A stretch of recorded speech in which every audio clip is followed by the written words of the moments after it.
It's Open House Thursday on Your View. Welcome to the show. I am Murayo Afolabi. As always, I have the ladies with me. Takwe Makadiga in the building. Hey, how you doing? I'm doing very well. So I joined Hallelujah Challenge late, but it's not too late because I realized that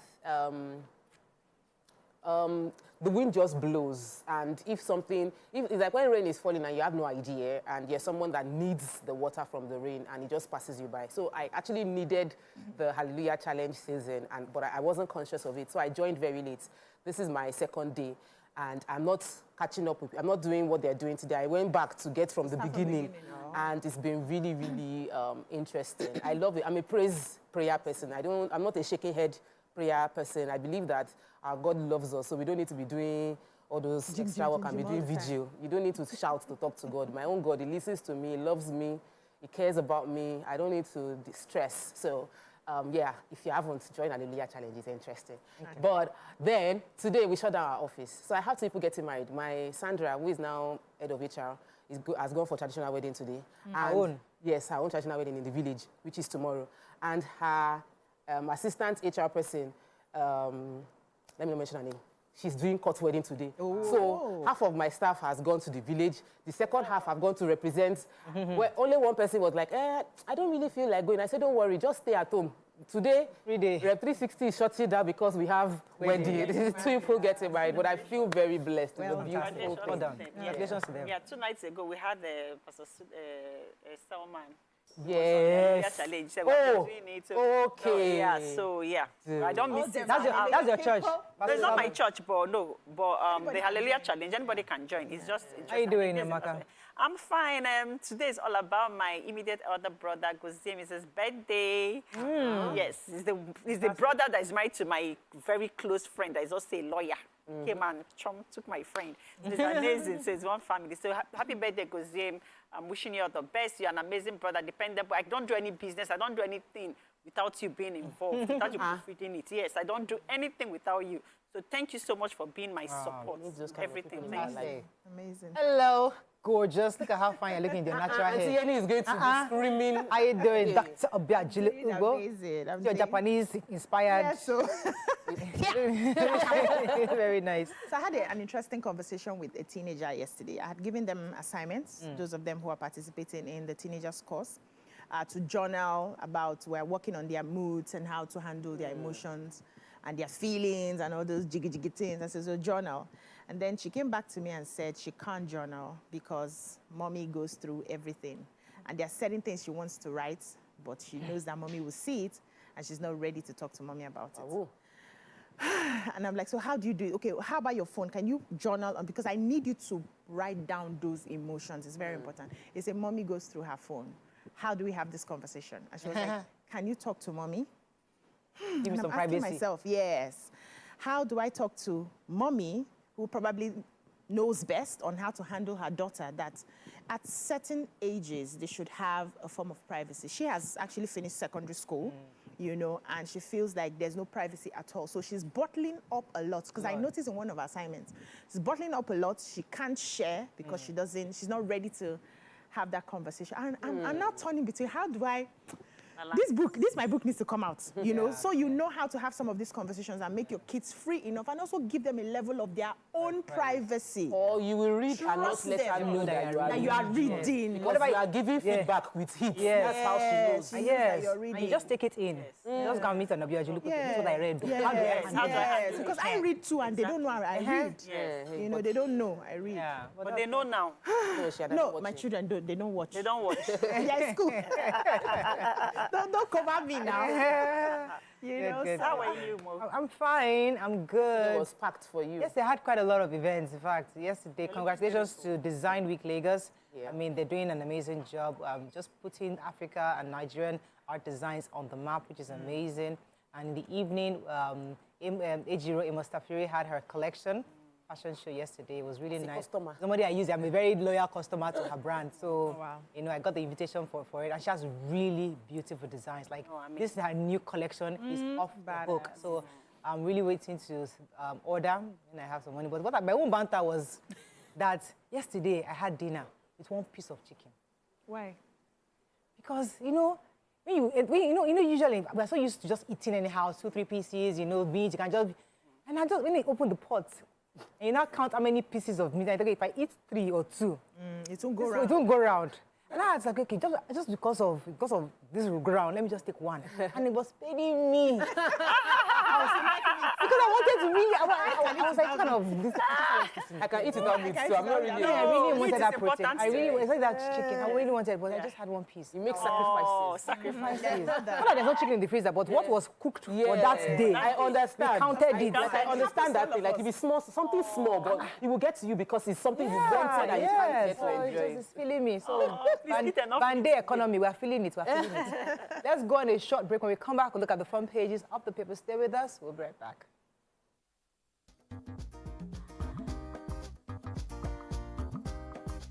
Stay tuned. Your View will be right back.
Thanks for staying with us. We're going to start with The Nation. Tinubu fires 5 ministers in major cabinet reshuffle. FCCPC boss blames food inflation on hoarders.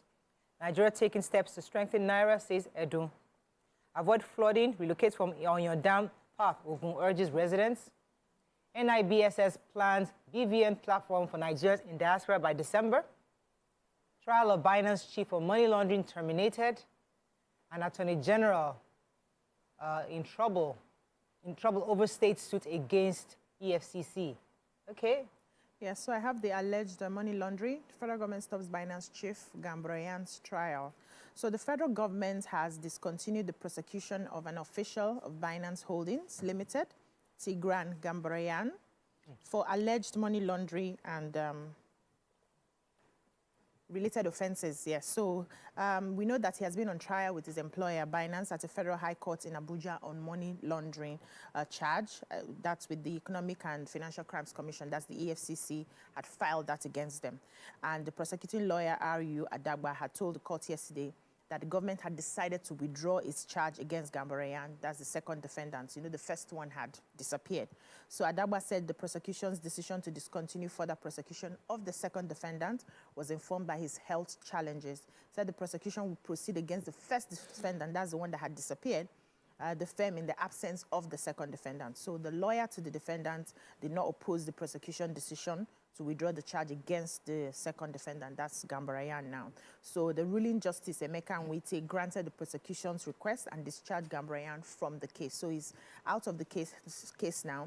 The judge had adjourned till November 22 for continuation of the trial. They are hoping to see how they can get the first defendant. Okay. Yeah. So the Chief Executive Officer of the Federal Competition and Consumers Protection Commission, FCCPC, Mr. Tunji Bello, said yesterday that unscrupulous elements are the major contributors to food inflation in the country. He also said that price fixing by bad eggs and entrance levies imposed by market associations. He was saying this at a town hall meeting yesterday where he was speaking with industry captains, micro, small and medium enterprise market leaders, and telling them that there's a stiff penalty for those who are hoarding produce. According to him, he says unethical practices remain punishable by law. He said that all the bad eggs engage in hoarding, artificial market creation, price fixing, and gouging would be checkmated by the government. He explained that the FCCP investigators found out that the unscrupulous produce merchants were in the habit of mopping up and hoarding newly harvested grains from the farms and markets, thereby endangering our national food security. So hopefully they do that. That can affect the price of food. Okay, so bank verification number, BVN platform, will be inaugurated by December for Nigerians in diaspora. Good news. Yes, that's great news. Yes, so the governor of the Central Bank of Nigeria, Cardoso, said that this platform will be launched by the Nigerian Interbank Settlement System, a subsidiary of the CBN. He also said that this will enable Nigerians in diaspora to be part of our economy, because it doesn't make sense that because you're not in Nigeria, you don't have your 11-digit number, which is unique to you in terms of operating a bank account, doing your transfers, operating businesses, and then ensuring that the bank knows your KYC, that they know your customer, where you put in other details about you, because for them to prevent fraud. So this is a new Hopefully this would also help them be able to tax Nigerians in diaspora, because Americans, no matter where you work in the world, you pay taxes. Once you're a citizen, you pay taxes. If I work in Australia, work in you pay government. So we have millions of Nigerians living in diaspora. It's time for us to start taxing them, aside from the money they're sending their family. Taxing them through this BVN eventually will be good for economy. I think is really important. That will make them run away from doing it. But Americans are doing it. We would like to copy Americans. Hey, American brothers are doing it now. Let me quickly share a story from the Ministerial. So Wale Adun was speaking in the US. He was speaking at the World Economic event, and he was addressing, it was an investors' parley, and making the investors understand. They had people from Goldman Sachs, had the CBN governor, Cardoso, was there. They also had the Director General of Debt Management Office. And generally saying that we have efforts to strengthen the Naira and de-dollarize the Nigerian economy. And that for the first time in 40 years, that there's a Naira, people are meant to invoice in Naira. He said that they have moved into major free markets. The petrol is free market, jet fuel, kerosene, and this is the first time it is happening in 40 years, and these are part of the things they are doing to de-dollarize the market.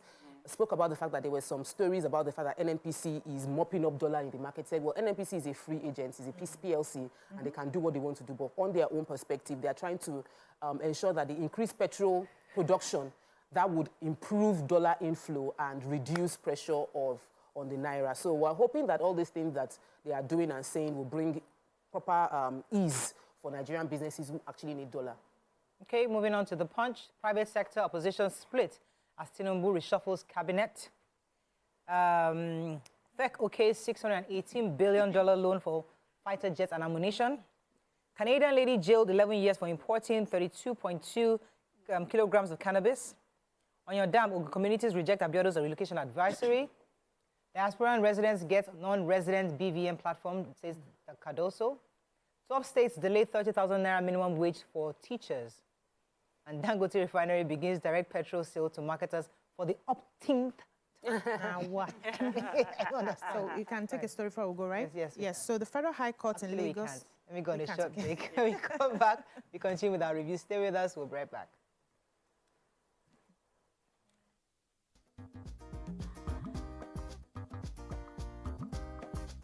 Stay tuned. Your View will be right back. TVC Communications, Nigeria's leading independent broadcast company, has been officially designated as a great place to work. Over the past 3 years, we have transformed our workplace into one which is respectful, caring, rewarding, and provides great benefits to all our 500 employees. We thank our team for giving us the chance to show that partnership between employer and employee really works. TVC Communications, officially designated as a great place to work, and now the only broadcasting and media company not just in Nigeria but throughout continental Africa to be fully certified. TVC Communications, a great Nigerian company, a great Nigerian place to work.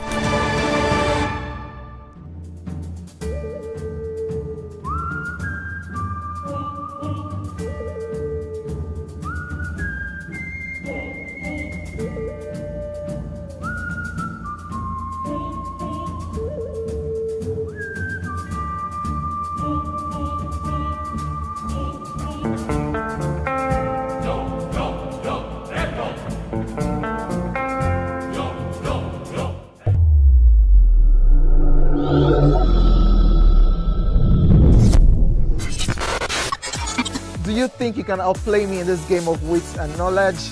Can you go 7 rounds without flinching? I meant answering 7 questions correctly. How well can you hold your liquor? If you're curious, then join us for the most exciting conversation and games with your favorite celebrities on 7 of 7.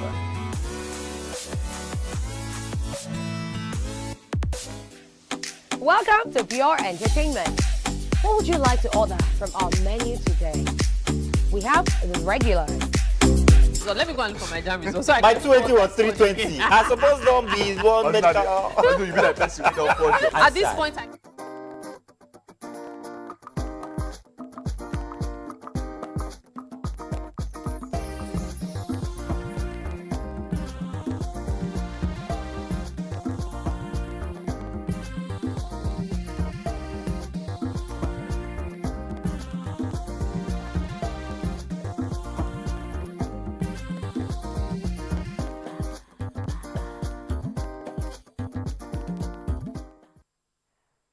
Thanks for staying with us. We're still reviewing Punch. Go ahead. Yes, the Federal High Court in Lagos on Wednesday convicted and sentenced the 41-year-old Canadian lady, we've been following up on the story, Andrian Munju, to 11 years imprisonment for importing 35.20 kilograms of Canadian loud, that's the cannabis sativa, into Nigeria.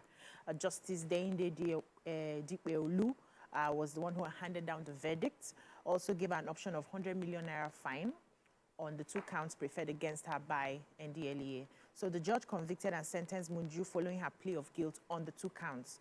When she was earlier convicted or arraigned, the NDLEA prosecutor, Mr. Abu Ibrahim, told the court that Munju, without lawful authority, imported 35.20 kilograms of cannabis sativa, known as the Canadian loud, into Nigeria. And we know when the incident happened, when she was caught, October 3rd, 2024, when they were clearing the inbound passengers on the KLM flight. So back to her plea, she pleaded guilty. And according to her lawyer, said that they had to review the facts of the case, and she did not waste the court's time by pleading guilty. So they were appealing that her sentence is being reduced because she didn't waste their time at all, that she was led into committing that crime. So they should tamper justice with mercy. And so I think it was now further reduced to 50 million naira. And they're saying that the 2 counts will run concurrently while she's paying the fine at the same time. So that is where the matter is. Okay, let me go back to Dangote. We're discussing Dangote. The more we discuss it, the more we discuss it.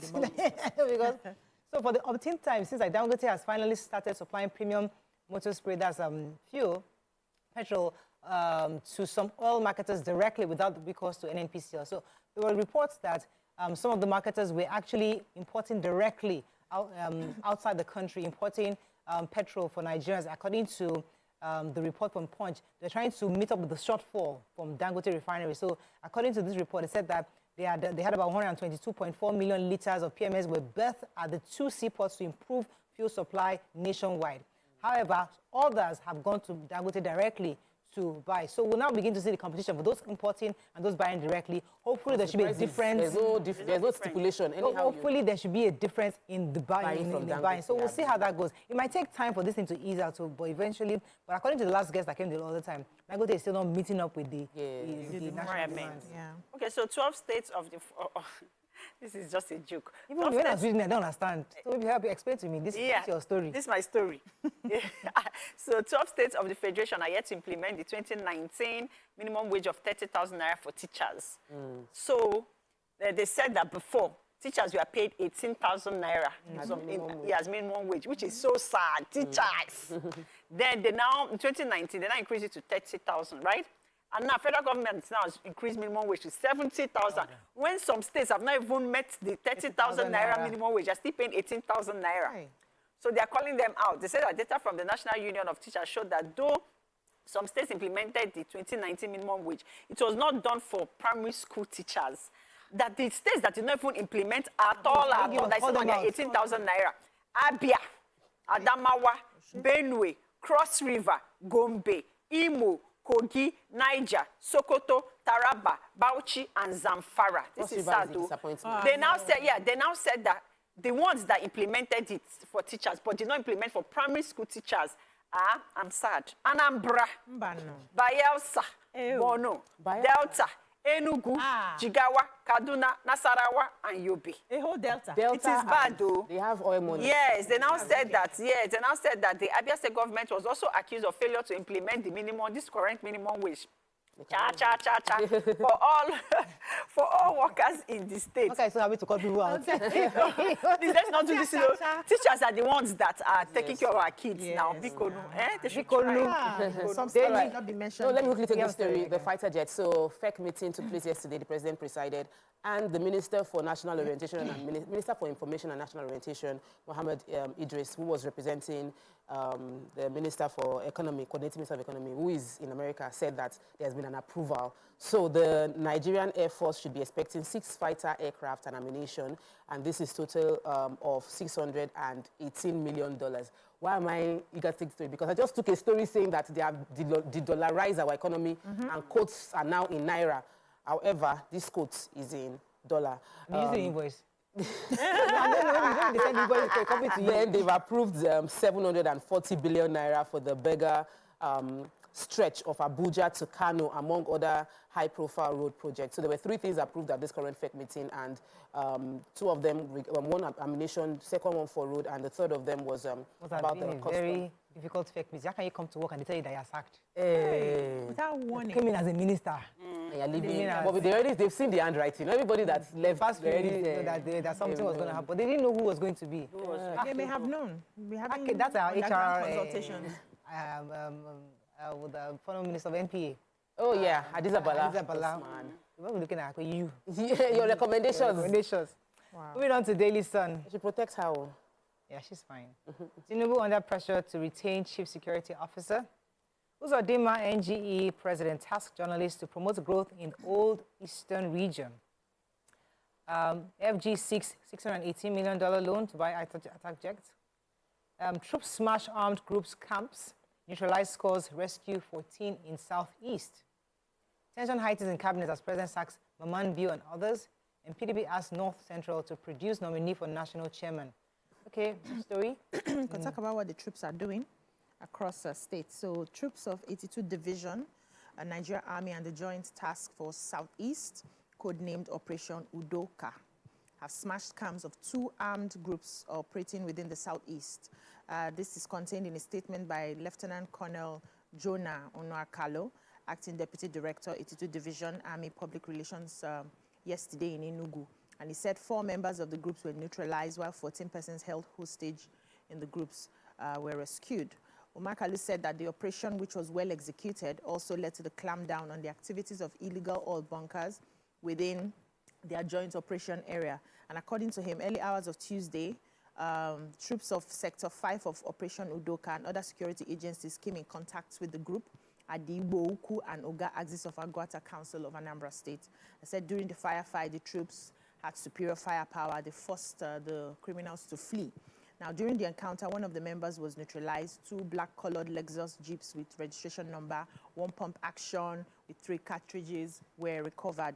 Monday 21, troops also deployed at FOB Lilu came in contact with another terrorist group after detonating their improvised explosive devices. So they went ahead to just tell us most of the things that they've done around the states. There are lots of them here, and there was another rescue operation where they arrested 1 suspected kidnapper and recovered 3 SUVs. Also helped to, rescue the people that were kidnapped. So well done to our Nigerian troops. The Imo State Governor, Senator Hope Uzodinma, yesterday has canvassed collaborative approach amongst journalists in the eastern region to fast-track development in their state. He was saying that journalists have a responsibility to see how they can participate in the development of that region. Specifically, he said there's something called, he emphasized developmental journalism as a catalyst towards promoting issues of mutual interest amongst people. I think this is an important phrase, developmental journalism, because journalists always think that their job is to catch the government, to call out the government, to index the government. They think that's their role. But the truth is that part of our job is to help development, to educate, inform, and to also support the government in a way to ensure that people understand what the government is trying to do. Because if we are on that positive light, then we can see things in different ways. So I think this is what he was trying to get the journalists within his state to begin to do. So as media professionals, you have the unique ability to highlight these issues, provoke public discourse, and trigger action from government. So well done to the governor of Imo State. Moving on quickly now to Vanguard. Let's see how much time we have. Just a few minutes. Vanguard, let's find a story we've not taken. My breasts are hurting, says Bobrisky. Just somebody took that story. That's why Nigerians to get BVN, says Cardoso. FG gives Julius Berger 7-day ultimatum over the Abuja-Kaduna road. Mixed reactions as federal government scraps Niger Delta ministry. Climate change, Lagos is sinking. Deputy Governor Hamzat raises alarm. IMF wants Nigerians to focus more on increasing tax revenue. And yeah. Story? There was a story in the papers that I think is very important. The Akwa Ibom. So a lawmaker in Akwa Ibom State has called for quick implementation of a particular budgetary allocation. Said that is the head chairman of the Committee on Health, and he was doing inspection of medical facilities. So he visited some hospitals. He's representing Ibiono Ibom State's constituency, and he said on Tuesday while he was visiting General Hospital Ona, another General Hospital, Emmanuel Hospital, Eket, and General Hospital in Ikwata in Oron, he said they found out they didn't have enough health workers. So he said there is a critical need to recruit health workers in Akwa Ibom State. There was provision made for it in the 2024 budget, but there isn't implementation of that particular provision right now. And he's asking it to be done very fast, because we're going to the hospital, they realize there are no health workers to deliver services, and the health workers are not even living in the staff quarters, because, and that way maybe they are working in other hospitals, so they are not living in the staff quarters. So he's saying, when we recruit you, if you are working in a general hospital, you must live in the staff quarters, which is within the facility, giving you proximity to the hospital in case we need you. And there must be quick recruitment of more medical personnel in that state. It's a good thing, and I'm sure the Akwa Ibom people are happy to hear that. We also want to know what the Commissioner for Health in Akwa Ibom is doing to ensure they bridge this gap, especially since there's provision for it in the budget for 2024.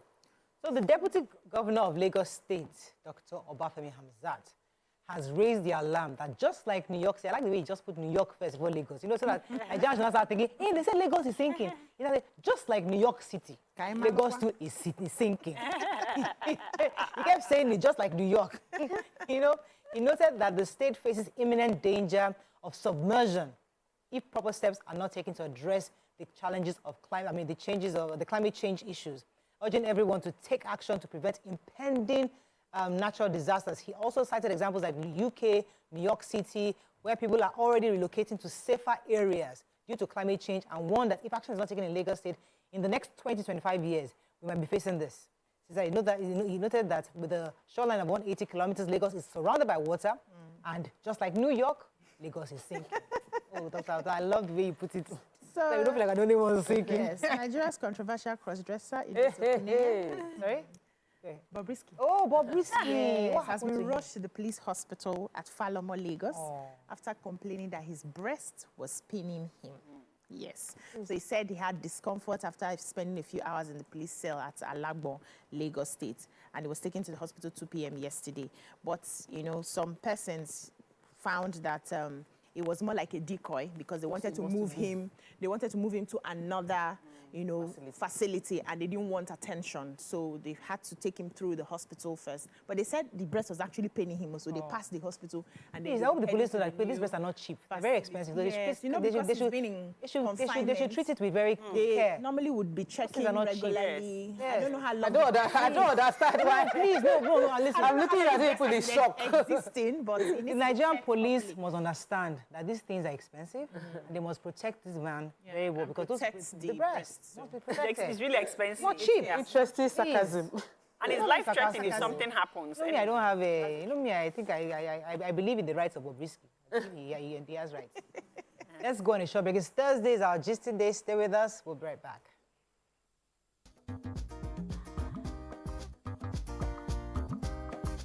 Stay tuned. Your View will be right back. TVC Communications, Nigeria's leading independent broadcast company, has been officially designated as a great place to work. Over the past 3 years, we have transformed our workplace into one which is respectful, caring, rewarding, and provides great benefits to all our 500 employees. We thank our team for giving us the chance to show that partnership between employer and employee really works. TVC Communications, officially designated as a great place to work, and now the only broadcasting and media company not just in Nigeria but throughout continental Africa to be fully certified. TVC Communications, a great Nigerian company, a great Nigerian place to work.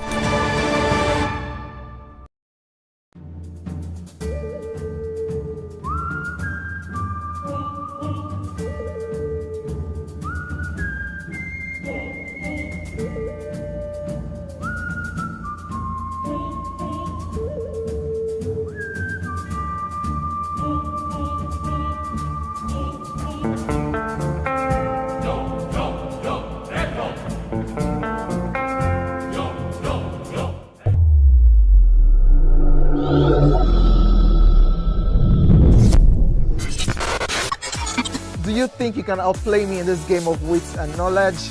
Can you go 7 rounds without flinching? I meant answering 7 questions correctly. How well can you hold your liquor? If you're curious, then join us for the most exciting conversation and games with your favorite celebrities on 7 of 7.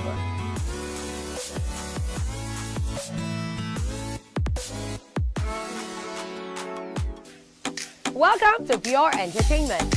What would you like to order from our menu today? We have the regulars. So let me go and look for my jammies. My 280 was 320. I suppose don't be one medical. At this point, I contest my jammies. I want to close the show. I can go. I can. That's I can all use we can Nigeria, take. but I choose to Ejeki, stay. close the show, you for that long. Ladies and gentlemen, number 1, Unavailable by Davido featuring Musa Keys. We also have today's chef special. Yo, shine, shiny, yeah. Say recap done, and it's time for number 1 on the countdown. One of Nigeria's hottest artists right now, his name is Rema, and this one is called Charm. Kick it.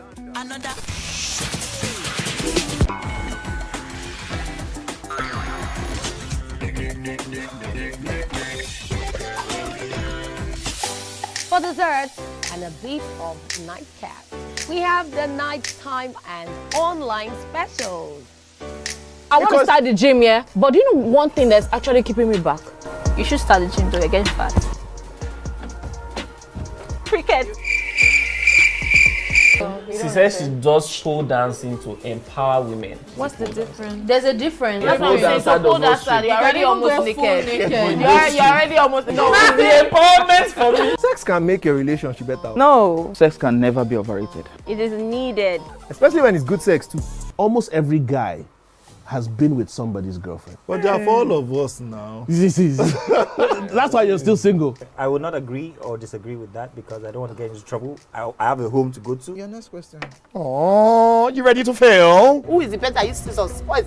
That woman. Damn. Yeah, today we'll go here. Hey.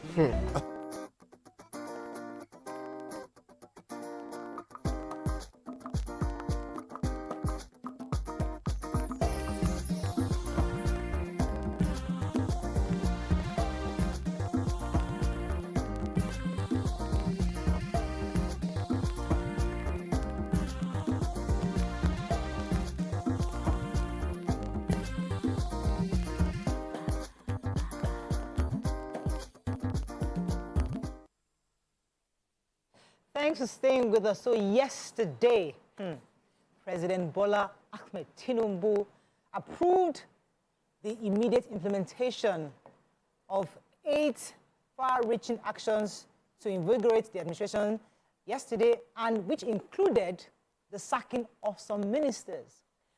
Many of us woke up this morning to get the news of a few ministers who have been sacked, new ministers appointed, others reassigned. And there's been quite a bit of mixed reactions on this. What are your own thoughts? You can call us on 081-0764-1679, 090-2416-3440. You can also send us messages on X and also on YouTube. We'll be happy to read your messages. What are your general thoughts? Let me come to the ladies. so many. I mean, let's start with those who were sacked. I mean, top of that list obviously is Dr. Barrister Uju Kennedy Ohane. I mean, this is somebody that has been trending for a while. Many people really had, they believed in what she was doing based on what she was expressing to Nigerians. But when seeing her name on that list, it took many by shock. Let me get your thoughts on it. Who'd like to go first? I felt she was very active. Maybe I'd called her out here that's not the kind of activeness we wanted. We wanted active activities that are geared around empowering women on a more long-term level. But the things she stood out for and the seeming controversies of her shutting down events, one thing that you cannot take from her is consistently she said she doesn't want to do events. She doesn't want the ministry to spend money or support events that would cost money that could have gone to the people. That, for me, was valuable. That, for me, it doesn't deserve to be for her to be stepped down on, because she represented something that was different. Yeah. What we see in Nigeria in most cases is when we want to flag off events, we have a ceremony that is very expensive. We spend money when we now finish the event, and she did not like it, she did not support it, and she did not mince word in expressing herself. Maybe she was too expressive. Maybe it is not usual to see women at that level coming up and saying those kind of things and calling out something that has become a norm in Nigeria. But I feel the president, knowing that we want to cut costs, should have taken that what she represents in saying no event to flag off programs should now become a nationwide policy. Yeah. That as a country, we will not be spending money doing events because we want to flag off an initiative. It didn't make sense. But I'm sure that there was a detailed report that preceded this readjustment. Okay. And that detailed report was based on KPIs that all the ministers were given. What I would love as a concerned citizen is if the KPI was published so that the ones they kept will know if they actually kept up to it. Because some ministers were retained that I felt, we did not see you, but maybe they saw something. They should let us see what they saw so that we're sure about it. So I second what you said, because this government said they're all about transparency, carrying us along. Let us know. So you're right. They should publish it so that we can also, judge them and then, score them. For me, Barrister Uju Kennedy represented certain values that were different from the normal values that we normally see in public service.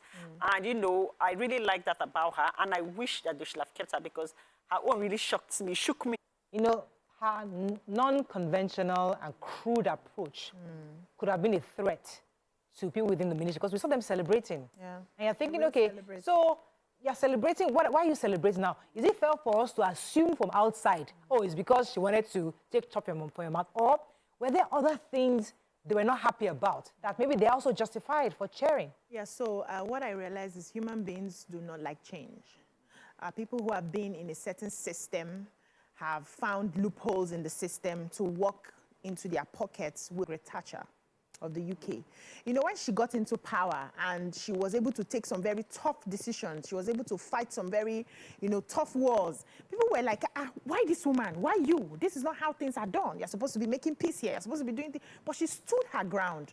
And we know how long her administration lasted. People will always fight against it. So I would have expected that if this woman, except of course they are saying that what she's doing, the cost she's trying to cut, we don't want to cut the cost, which is different from what the presidency has always told us, that they are trying as much as possible to reduce the cost of government. And now you have someone who is deliberately trying to reduce it in this particular ministry where she has a jurisdiction, and then you send her away. I think it's unfair on that part. Also, working the system, there's a way we do things. We had this conversation yesterday that we always like to stay with the status quo. This is African. This is how you cannot just be calling out your elders in public. That's not how we do things. And you're even a woman for that matter. How dare you? Those are some of the things that may have played against her for you to have people jubilating. But there could be actual, just like Tokwe said, there could be actual indices that she was being judged against. So maybe that this one works against her because but there could be other things that we do not see, because aside from your job as Minister of Women Affairs, there could be certain things that the president expects of you to do within this period. So maybe, as you said, let them release it to us. So we have an idea. Now, we might not all agree, but at least we'll have an idea where the thinking came from. But another person that we need to also talk about is the fact I want to that talk about Lola Adejo. Lola Adejo, she came in and she was ill. She felt ill. Yeah. And I think she was flown out for a while. And since then, we haven't heard from her. But she came back and she spoke about a few of the things she was, because she was one of the people that I felt her appointment was a bit misplaced because she's someone who's been in tech, and she's did well, and then you bring her into tourism. So for me, I was looking out for that place, and then I realized that why she was silent for a long time because she wasn't feeling fine. But when she started coming out again this year, she spoke about what she wanted to do, highlighting the fact that tourism is about our culture, lack of funding with the Nigerian tourism development. There's a NTDA that is supposed to handle a lot of the things that are happening. But she highlighted the places and the partnership she's striking. Nigeria doesn't have like this website. Every time you go to, if you want to travel, you see places to visit. They have a website that you can use to access places to visit. But we don't really have that concerted platform where you can just say, oh, if you come to Nigeria, you need to go to Kogosi, you need to go to Yankari Game Reserve, you need to go to... So she was working on something like that. So I'm worried that there will be... my concern is, will there be continuity of the good things even while we are bringing but about... No, they've collapsed They've that collapsed ministry. it now, Yes. which is... Now under right Hannatu name, Arts Musawa. and- yeah. It's not going to be under Hannatu Musawa, who's going to be handling arts, culture, and creative economy. So it's all part of it. So I think that was what it should have been in the first place, because I didn't understand why tourism was separated from arts and culture and creative economy. So I just feel like the way they now collapsed it and then put it together under one, I think it's just perfect. To have more weight. Also, I was expecting Dr. Betta Edu to be back. I was hoping. I thought they were going to be. The reason why I wanted her back. They didn't even dignify her with a mention. I'm saying, I don't understand. The reason why I thought she could have been given a second chance, because listen, this is a young woman that was given this opportunity. I don't know the circumstances behind behind what we have in the papers, but I think that she was young. Yes, there could have been a bit of inexperience that played out in whatever offense she was accused of. But I think just for the optics of this president is youth conscious and he's woman conscious. It would have been nice to give her another chance. At least let us see another 1 year what she can do. Because in that few months where she worked, we saw she was quite active, going around to all these various places, trying to see what they can do with the humanitarian affairs. So I would have liked to even see her back. I mean, you guys are expecting her back? Maybe she frayed a lot of nerves. Maybe she, there's a way you do your work where you think that you have gotten to a position and then that humility that you came with, you suddenly drop it. And Nigerians are very particular about respect. They're very particular about how you talk to them, how you were talking to them before you got this position, and how you're talking to them now that you have the position. So they look out for some of those things. And, the whispers in the quarters is that she was not looking at anybody's face. She just wanted to face her. This Obodo Yibo, it will work, where you focus on what... we don't want to copy that one now. So how do we know what to copy? I'm just saying this is... I agree with you. Yesterday I was telling you to how we are. You're saying that, no, we should copy US. Today you're saying we should... So we're trying to copy. How we know they want to copy well? We're not copying well. That's the problem. But the thing is this. For the fact that nothing had been mentioned about her for a while, you understand? So for me, I was not expecting her to come back, because if she was going to come back, or if there was like a suspicion, you will have heard and you will have seen, things. But moves. It's been silent totally. So who are you guys most happy about that was sacked? Minister of Education. No, thank you. I was going to go there. Everybody going. Are you happy? But recent months now, they picked up. Because there's not been strike, that's what I'm saying now. In this last day, and then curriculum change. What's your own issue? What's your issue? What's the issue with him? Now, I have a personal issue with him. I just feel for that ministry, we need someone who is an educationist. It's very important to me, because you need to understand the intricacies of the educational system. You need to be able to compare what is working, what is not. You need to be able to do a lot of things, but you can't do it from the outside, because you will not understand. It's not about 2+2 in the classroom, or about put a curriculum together. As long as students are going in and students are churning out, we are good. Education has gone beyond where we are in Nigeria, as a matter of fact. So we need someone who, aside from being an educationist, you have to be tech as well, to understand the needs of the different schools, the needs of the teachers themselves. A lot of teacher trainings need to be done. This is my space. So somebody that has to be there has to be good. Well, I don't know much about deliver. I mean, Dr. Jamila. Okay, I'm going to stay on education, but let's go to Dr. Jamila. Yes, Dr. Jamila, I don't know, the two ministers of youth were 38, so they took down, they discharged one and they discharged the female. I know that it's not because she's a woman. I'm sure there are other reasons why. Why are you emphasizing it? But she's a woman, and we must speak up for the fact that she's a woman. Yeah. Because right now, what they gave us that we celebrated that we had a few female ministers. Now we are short one. We are short one, no, because we are calculating on your behalf, dear President. When you removed 3 women, you brought 3 women, but you did not put Beta Edu here, and so that means you did not replace the female, another female slot. Every portfolio that a woman has, we want to keep as a woman there. Yes, and increase it, not reduce it. Right now, it's reduced, and I'm trying to, like I said, until they give us that KPI they used to make this. We will not know. People would assume it is political. People would assume it is based on pressure from different angles, or maybe she's not playing ball or all of that. That's why speculations. There will be speculation. But if you give us the KPI, and since we know there was a KPI, then it should be released so that we can see. Because I wasn't expecting that the Minister of Sports would not be put on this list. That one shocked me. Because all of us have been saying that, the person, one of the people that disappointed us after what happened with the Olympic, that Minister of Sports should have they would have just discharged. But we did not even, we didn't see, they did not rearrange. There's a National Commission, a Sports Commission. So I think they scrapped the Ministry of Youth. I'll go back to it. What was the, I'll get back to it in a second. Let me take this call. Good morning, Moyo. Hello, good morning. Good morning, you're live. Go ahead, please. Yes. So, I want to talk about the fact Minister of Women Affairs. Yes. The thing is that Nigerians don't like strict leaders, and strict leaders always mean well. Unfortunately, strict leaders are not pleasant. They talk anyhow. And the thing is that if you are a boss that likes anyhow, just allow people to come anytime they like, close anytime they like, misbehave anyhow, don't say anything. Those are the kind of leaders Nigerians see as good leaders.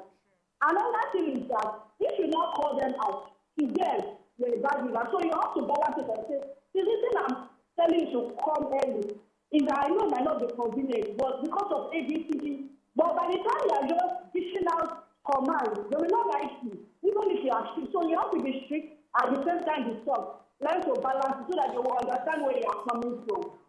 Because in fact, if you want to know how angry you are, go and be a leader and set your patience at any level. So if you are a leader, you have to have anger management. You have to be in control of your emotions because they will provoke you beyond where you might expect.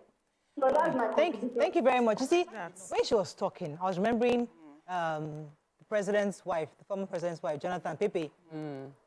People were yabbing her crudeness, her strictness. Then, but post her administration, people started saying, oh my goodness, we miss patience. So what do we want? Because I remember during that time, she was like, it was the public enemy #1. Because how can she be embarrassing like that? How can she be secret? To see how she even looks, we used to really criticize this woman. But she was as crude can be. She was not trying to... But she was vocal. She was very vocal and very eloquent. But then we need to understand something, that whether we like it or not, the public sector is a bit lazy and laid back in terms of delivery and work. Even the time they get to work, even the time they clock out, everything is just very shoddy. So when I saw that video of them rejoicing and everything, it's obvious that you can tell that this person is here to work, but they're not ready to work. And then secondly, you can find out that in terms of cutting out certain things like flagging out events and stuff, there are some people in that ministry that if they've been there for 10 years, it has been their own contract to bring the person that is putting the poster. So there's so many, so these are the things we need to check, to be sure why certain things happened. Please, let me stay with Namaka for a second, because I hear you. But you see, sometimes these things must be done gradually. And we used Fashola yesterday. Was it yesterday we were talking about Fashola? Saying that he comes in, he's still oiling the system. He's still there. Maybe they like to do all this, because I know somebody that became a commissioner and said they're always doing one party, always send forward. I can't stop them from doing that. My own is make sure the work I'm here to do, make sure you do it. So you can be doing your send forward. You can be doing your So there's a possibility that you must be able to do it. Because if you cut it off, you get cut off, and that's what happened. So we're not saying don't do work. But do work as you have to be very diplomatic and know how to manage these things. Because if you continue, you have to That's foil it. what even makes you an effective leader. Yeah. The last college was just spot on. Yeah. So as you go high in rank, you must learn how to play both sides. Yeah. There's no wisdom in just saying, this is who I am, and I cannot change if you cannot work with me. Some systems will not allow you. When we get to that point, to the Obodo people and the Americans and all of that, where we don't need you to play any side, we just need you to come in and do the work. Even at that, we watched this movie now, The Crown. We saw all the politics that were being played, the intrigues, the conversations that will be had beneath and under before some decisions are taken. Nepotism, everything. It plays out everywhere in the world. So as a leader, you must be able to balance it. So maybe, and that's why I always say, we need people like the PR department who would help these leaders when they come out to present their case.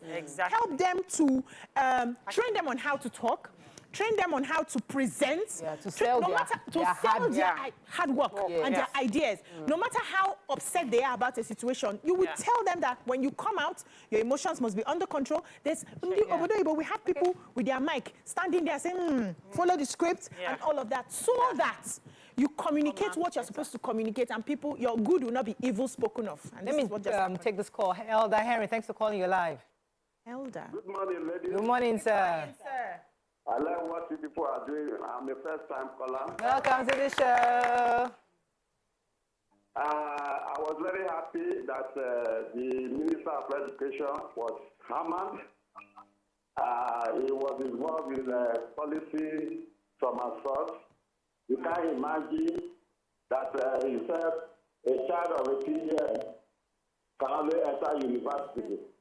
When in some countries, a child of university can graduate and be a doctor. So I was very happy that he was sacked. My only disappointment was that the Minister of Power was not hammered. Okay, don't you have light in your house? Elder, Elder, you don't have light in your house. Don't you have light? I don't have light. I'm using solar. Where? Okay, using solar. Which area? Yes. Which area do you live? In Auchi Road. Okay, Auchi Road. Okay. So the national grid collapsed within 1 week, 3 times, and the man was still retained. That's my disappointment on the cabinet result. Thank you very much, Elder. You're right. Collapsing, that back to back. Because there's been an explanation to buttress the reasons behind the collapse. That's why I did not call him out. And when he came into power, there's been improvement in that ministry. He has brought in some things that you can. I want to go to. Wait, come back. Stay with us. When we come back, here we go. Hello, people. Stay tuned. Your view will be right back. TVC Communications, Nigeria's leading independent broadcast company, has been officially designated as a great place to work. Over the past 3 years, we have transformed our workplace into one which is respectful, caring, rewarding, and provides great benefits to all our 500 employees. We thank our team for giving us the chance to show that partnership between employer and employee really works. TVC Communications, officially designated as a great place to work, and now the only broadcasting and media company not just in Nigeria but throughout continental Africa to be fully certified. TVC Communications, a great Nigerian company, a great Nigerian place to work.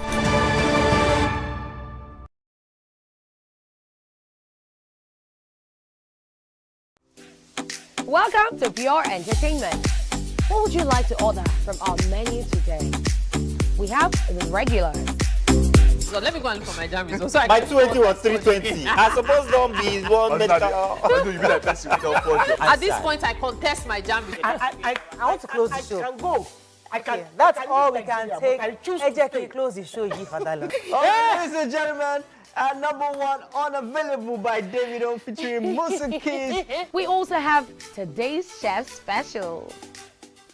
Yo, shine, shine, shine, shiny, yeah. Say recap done, and it's time for #1 on the countdown. Countdown. One of Nigeria's hottest artists right now. His name is Rema, and this one is called Charm. Check it out.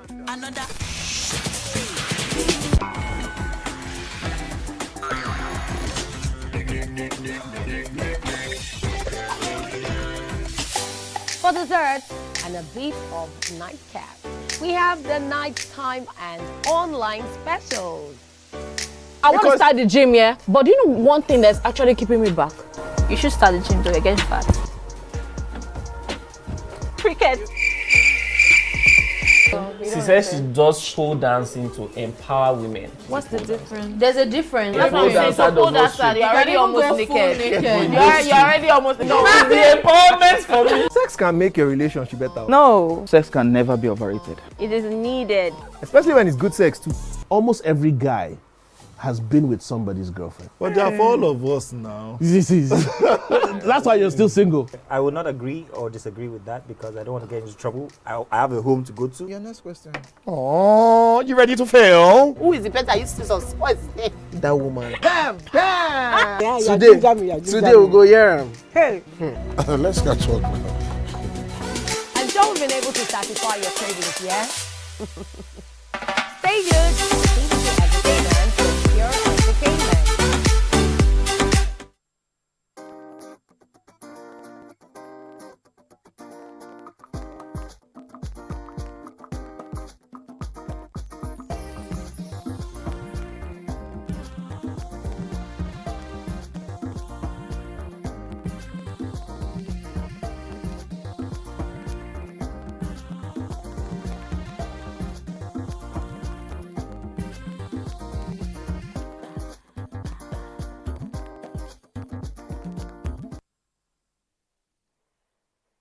Thanks for staying with us. We're still discussing the ministries, yes. Yeah, so I wanted to go to our former Minister for Sports because he was one of the ones I was expecting that he would be discharged, and he was moved into a very strong ministry. He's moved into he's now the Minister of State, Trade and Investments, Industry. And that ministry is a very, very heavy strong ministry. And this our minister is a politician. When you check him out, he's politician, farmer, teacher, philanthropist. That's how he's being described on social. Going through his CV, I'm like, okay, it's not like he has accomplished. I'm sorry, because he has served for a very long time. is the one that was giving Ministry of Industry, Trade and Investment. No, I said Minister of State. He is the Minister of State. Okay, gotcha. So I sort of so that we're not speculating that we are just moving our political allies to remain in a position, move them to somewhere else. I would love for I would love for us to know the metric for which we can judge if he's performing or not in this new position, because this is what we're expecting. He was Minister of Sport. Many of us felt that there were gaps in that particular ministry under his administration, and would love to see that if he's now being moved to an even more important ministry, which is if there won't be trade gaps and investment, again, there won't be gaps there at all. And it would have been more appropriate to have someone within that that has background knowledge in that space to be the one.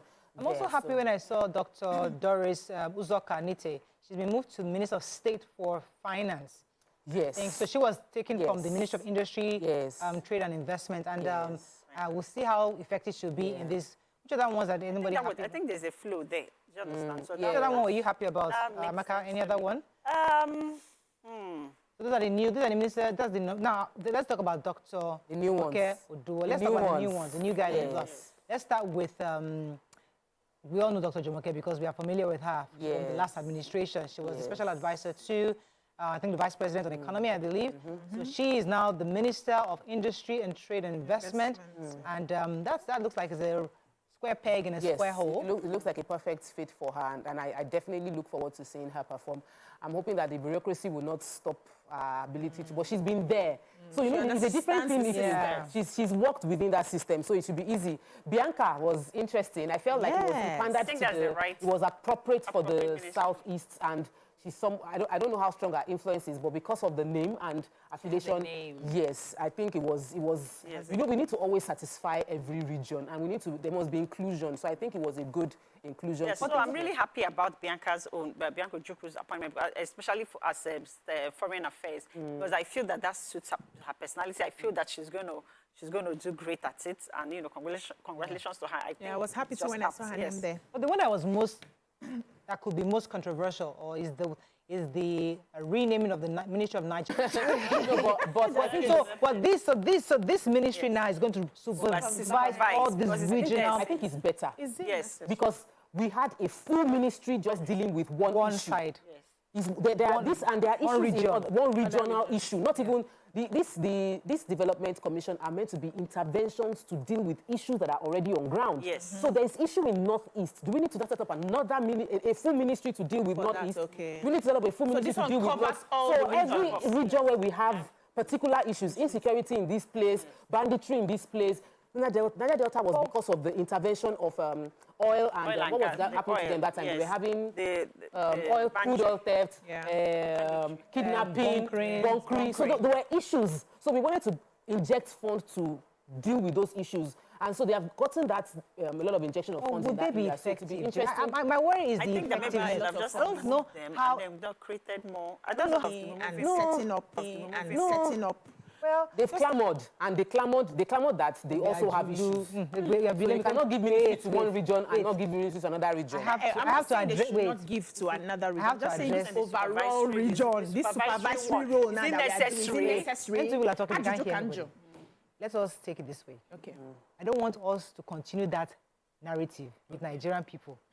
Once government does anything, it's not just for to come and chop money. What is the point? No. Let us, I know, but I want us, because even though there are people that talk like that, let us also look at it. Let us be developmental journalists. Yes, which is what we are doing. And I'm saying the commissions already exist. Okay. Yes. How effective have the commissions been so far? Yeah. Shouldn't we be looking at strengthening those commissions to make them stand? Now, the particular, you said the Southwest does not have a commission. Imagine. Because you people don't have an issue. We don't have an issue. We have issues. Now, there's this word. So good. Then we can go and fabricate issue. We can set up a commission for that. But it's not. Sunday, we're always on the loose.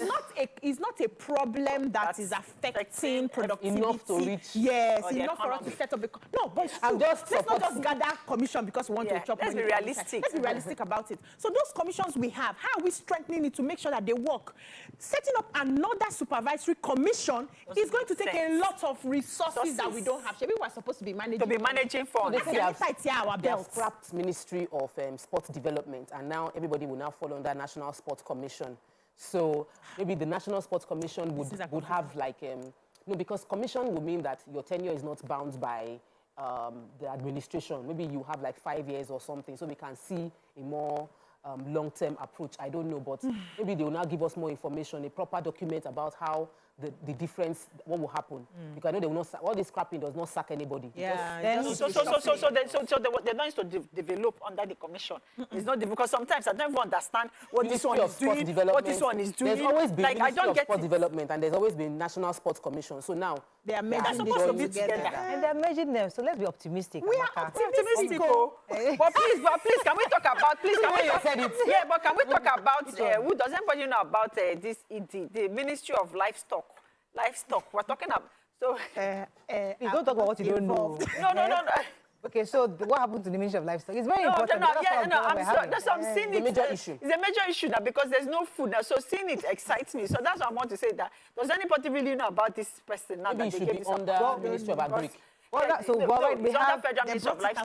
We have Idi Mukhtar Maiha is the Ministry of Livestock. He's going to be now in charge of that. So we'll see how that goes. But one of the things I want to also talk about is there was one that I was interested in right now. I just lost it. I think is education. So hey, the caller had mentioned why he thought they should have sacked the Minister of Education. Okay. And while you're talking, I was saying that there are other educationists who deserve that role. Now, we don't know this person, this new person, Professor, I'm trying to get his name now. Let me see, the Minister of Education. Shuaiba Said Ahmad, PhD. So we don't know who he is. I'm hoping indeed that he's also a square peg in a square hole, because the truth is that there's quite a bit of issues within the educational sector. There's still that perception that our own curriculum... Lady. Is it a lady? Yes. Oh. Yes, she's a trained educationist, gender advocate and consultant. She has been in the field of education for 17 years. Exactly. So we're just learning about these ministers, and hopefully we'll get to know them more about them, because this is just 24 hours. So we're still trying to figure out who is who in the coming days. But for now, we're hoping that this person will be able to do fairly kind of young. work required in the Ministry of We need Education. a lot of regeneration in that. She's fairly young. I remember the last minister that I felt made major impact in the Ministry of Education was obviously silly because there was that one. It was a major shake-up. It was like, I'm willing to put my child in the public school. I'm willing, like that kind of selfless service is what I want displayed in all these ministers that we're bringing in. Some people were saying online. Okay, you want to take a call? Take a call. Latif. Good morning, Latif. Thanks for calling. You're live. Good morning. How are you, Good morning, sir. Very good. Morning. How are you? How are Very well. I want to speak on the issue of commission. There is Southwest Commission, and the nation is coming through every region requesting for commission. I think it is better they are advised by one ministry.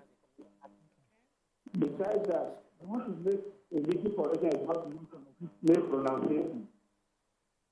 Take something like Yaidi. Mora is often pronounced as Yaidi. Another case, my school teacher, the Abdullah was pronouncing Iran as Iran. All these sermons about integrity, when people listen to the pronunciation and all those things. So the lady, the PhD lady, is actually Minister of State for Education. Okay. The substantive minister is I just got his name this second now. Just lost it. I just had it. But yeah, she's actually the Minister of State for Education. That's PhD Dr. Yusuf Tanko. Yes, that's the Sununu. minister. So That's we need to know Education. his pedigree and know exactly if indeed he's going to be. Go ahead, I said some people are saying that what's the difference between Wike's Gregoire approach and the Uju Kennedy's approach? That was the difference in their approach. That they didn't mention Wike in this matter, and then Uju. That what is the difference in their approach? But you see, so people every time I go are to really upset Abuja, about people are this. saying Wike is working. Like there's nobody that I've met. Yes. From the driver to the big man to the regular folks, everybody are saying that this Wike man is working. So the Gragra approach is good, but achieve results. So now, what are the results Dr. Uju Kennedy was supposed to achieve that she's not achieving? Because so it's not the Gragra that is the issue. Maybe it's the result. Let us know. I think it's also the Gragra. You know, the way they judge Gragra. We can do Gragra. Gender Gragra. When a man does, he says assertive. Yeah. When a woman is assertive, they say aggression. Yes. That's how they judge it. So till we get to a point where we are looking beyond how they are acting based on their personality to the content and the job they are doing, we'll keep saying, because we are expected that women will have a way of be soft, say it gently, respectfully. You're a woman after all. You're a husband's house. Don't you respect your husband? I have your type in my house. Those are some of the things that we see that, okay, no, this one is too harsh. We don't want this. So the minister, all these new ministers that they're bringing in will still have to go through Senate screening. So nothing really cast in stone yet, but we would like the Senate to carry out the broadcast. They should broadcast the screening so we can see, we can hear the questions. Just about 5 now, just 7 days. Yes, we can hear the questions because going through the details about the minister for the person that they're appointing for livestock, I feel like it will be a good person because he understands ranching. He's done business with that's what he does, ranching. Okay. And it will be a great thing, sir, if you can take cows from the streets of Nigeria, because it is not expected that you are walking the streets of a nation and you are jamming cows. You are driving on the streets of Abuja, you are jamming cow. On 3rd Mainland Bridge, no, not 3rd Mainland Bridge. I decided. I saw on 3rd Mainland I've said recently. No, doing that. I've seen someone I've seen a jamming of cow just after 3rd Mainland Bridge. These things should not happen. So my appeal is our Minister for Livestock. Let me land my appeal. Land now. Please, put our livestock away from the roads. Okay. Thank you. Now, I think that is debatable. The reason why I say that, because I've been to countries where they are pushing sheep off the road. They are pushing sheep because the people have accepted this is our culture. We have farmers in this region. You're entering certain communities. You understand? That's what I'm saying.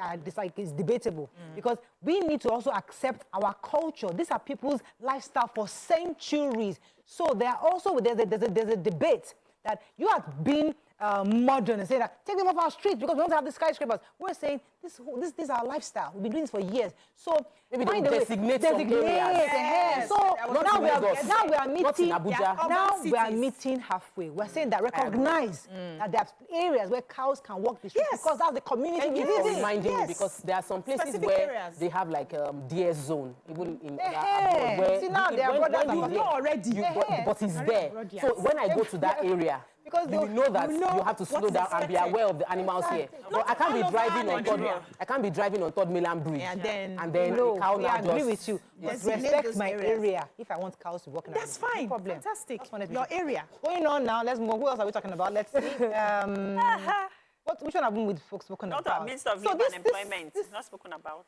My darling, this Jamila, Dr. Jamila, we didn't talk about this. Doctor, she was the minister. She's gone. She's the one that was sacked. Oh, the Minister for Youth Development. So, she came in late. There was issues about who's going to be. I mean, she's such a pretty woman, young. Let's not talk about the previous because that will distract from. Okay, but her CV was. She had a very solid CV. Impressive, solid CV. Deliver because I don't know. Again, we don't know the KPI. I also feel that sometimes before we bring in new, like totally new people into being ministers, it would be nice, like the case of Dr. Joe Duwale, where you've served maybe in the National Economic Council, you've worked, like you've served within, you've understood how to deal with politicians and ministry, because you might be this headed, you are very good, but you don't know how to deal with ministries and politicians. And it might not become a stumbling block to your performance. It goes back to what we talked about yesterday. You bring their brothers. Oh, he went to Harvard. He's the best. You now put them in the ministry. And then they fall apart because so you need somebody who has you're a returnee. Maybe do a Lagos. You're a returnee, or do your but you can still work in different ministries for a while. As someone like me now, I am a returnee, but I have entered the system. I know what I'm fully qualified. But anyway, so the point is that we bring them raw like that. Sometimes they might have issues. So there was one which you want to talk about. Yeah, so does anybody know about the, because I'm looking at the Minister of Humanitarian Affairs and Poverty Reduction. You know, that ministry was controversial. So whether we know whether this new person now. So Dr. Nentawe Yowada, so is a new Minister designate for Humanitarian Affairs and Poverty Reduction. We don't know much about this person, but I'm sure as in the coming days we'll do more research about them. He's a man. She's a professor. So we'll see more of their CV. We'll read more about them. These are people that hopefully we'll be bringing them on the show at some point to share with us their vision and their plans for these ministries. But the one I was really concerned about, this number 8, the appointment of Sunday Dare. You know Sunday Dare is a friend of the house? Yeah. Appointment of Sunday Dare as the special advisor to Mr. President on public communication and orientation, working from the Ministry of Information and National Orientation. Now, is that... The guy was... What was he doing before? Was sports in the former... Oh, yes. Buhari was sports. Yes, it was. So now, but he used to work with the president. Yes. I think as a personal assistant many years ago. Okay. So now he's back as special advisor to the president on public communication orientation. I don't know what that means, but does it sound like Ngalale's? Yes, but they said it's from the Ministry of Information and National Orientation. I know, but since he's the public communication, because it's not the same. Because this administration has a problem with the communication that Nigerians can understand. You see, you are doing the work. The text is there, right? But sometimes it's too cumbersome, I would say, for Nigerians to internalize. You remove subsidy. Dangote is supposed to be selling to us, which all we know is that we're paying 1,000 naira and 50. Yes. So somebody really needs to break it down. So hopefully Sunday Dare might be doing that. Just I know Ngalale, Ajuri tried. I can understand an Ajuri's press release. Yes, but there's somebody... But English is quite above a lot of Nigerians. So somebody else at the level, maybe not a higher education, might not understand. Yes. So we need somebody who can bring it down. Because I had suggested once to, when I had the opportunity, some of these guys came to, I think, TVC at some point. I think the Ministry of Information, I believe, came to the office. And I had suggested, I said, listen, the same way we have daily press briefing in the US, or where the correspondents are constantly waiting. Or if the only thing President did today was wake up and sleep. Tell us. Come on, at 5 p.m. every day. I know that, okay, there's somebody going to come and tell you. Today, the President just woke up. he had breakfast, and then he went to bed. No meetings today. Thank you very much. See you tomorrow. Tuesday, come again. 5 o'clock. I know that every single 5 day, I'm hearing from Aso Rock on what the president did, what the minister are told to do. So when I'm getting that daily briefing, if social media shows up, they say, president did that's not true. Because you have information, you have daily information. You are downloading it in piecemeal capsules every single day. Because when you come up with this heavy, they cancel you must. They can. You have minutes. How many staff are there? If you constantly give them this, your press releases, nobody gets it. But if you break it out in small bits, people can actually understand and assimilate. Have conversations with the people and these are ask questions. I agree with this. It's important. That's what I'm doing. It's cumbersome as it could be to be planning everything. If you chunk it down, it makes it easier. Because the laymen, what they keep seeing is everybody just angry and so. But if you break it down, every single day, and you know that we always have the presidency has a team of people, press people that always have to show up at those places, and they can ask questions, and that way we can get clarity. Somebody can say, okay, the English I don't understand it, but if I now ask you a question, you'll be forced to explain it to me, and Nigerians can understand the explanation better. Still, they say Nigeria cannot grow without Ajaokuta working. We can't grow without the steel. We can't grow because we can't manufacture anything if we don't have the raw material through iron. So whoever is a minister for steel is going to have a lot of work. The former person, the Minister for State for Steel has been moved to Minister for State for Regional Development. Sometimes when we do these moves, like I said, we will not know until much. I think we can wrap up on this. I'm not sure there's any other thing to discuss on it, but what we'll probably need is in the coming days, we get more of their CV, what they've done, so we can even adequately talk about them and our expectations of them. But this is just based on this list that was released yesterday. So we can still give ourselves some time to see who and who is on the list. And dig up. Yeah, let's get more information about this. I think let's take a few comments.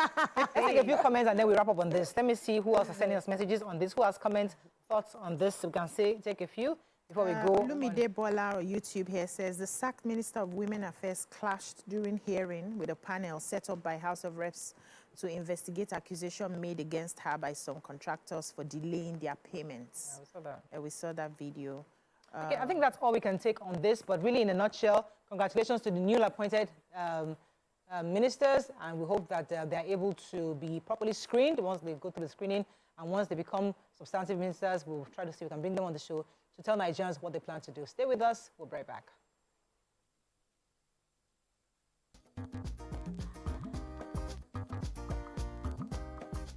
Stay tuned. Your view will be right back. TVC Communications, Nigeria's leading independent broadcast company, has been officially designated as a great place to work. Over the past 3 years, we have transformed our workplace into one which is respectful, caring, rewarding, and provides great benefits to all our 500 employees. We thank our team for giving us the chance to show that partnership between employer and employee really works. TVC Communications, officially designated as a great place to work, and now the only broadcasting and media company, not just in Nigeria, but throughout continental Africa, to be fully certified. TVC Communications, a great Nigerian company, a great Nigerian place to work.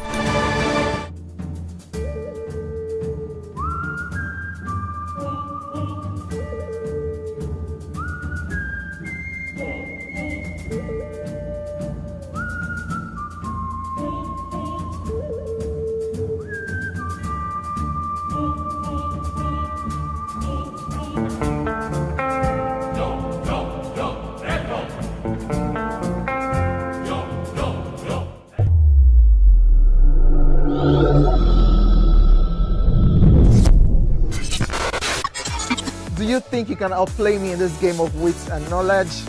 Can you go 7 rounds without flinching? I meant answering 7 questions correctly. How well can you hold your liquor? If you're curious, then join us for the most exciting conversation and games with your favorite celebrities on 7 of 7.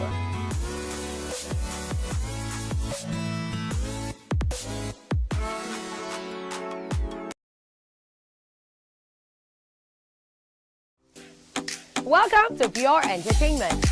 What would you like to order from our menu today? We have the regulars. So let me go and look for my jam results. My 280 was 320. I suppose don't be one medical.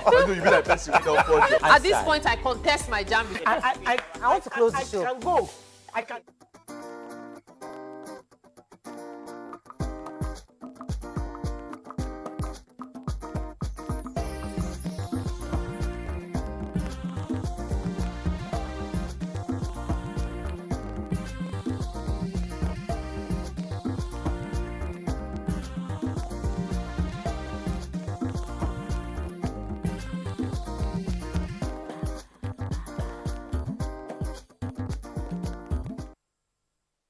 Thanks for staying with us. So remember, it's Thursdays, our gist day. There's no way we can go through a Thursday without gisting about marriage and family. Thank you. So this story caught our attention, and we thought it was discussion worthy. It was like women struggling. The women who are struggling to find a partner are the ones who are wife material. The ones who are on the streets, according to this person's perspective, are not having issues at all because men are sending mixed messages. Now, this perspective suggests that societal expectations and behaviors around relationships and partner relations are complex and contradictory. It implies that women who embody the traditional wife material, the church girl, the mosque girl qualities may face challenges because the behaviors and preferences of men expressed is inconsistent and unclear. What are your thoughts? You can call us on the numbers on your screen, 081-0764-1679, 090-241-63440. You can also send us messages on X and on YouTube. Ladies, you see, this gist there, many of our young girls have been raised to be good girls. Go to church, pray, do your 5 times day prayers daily, wear your hijab, be humble, just be very, very humble and be keeping yourself. And they are raised that way.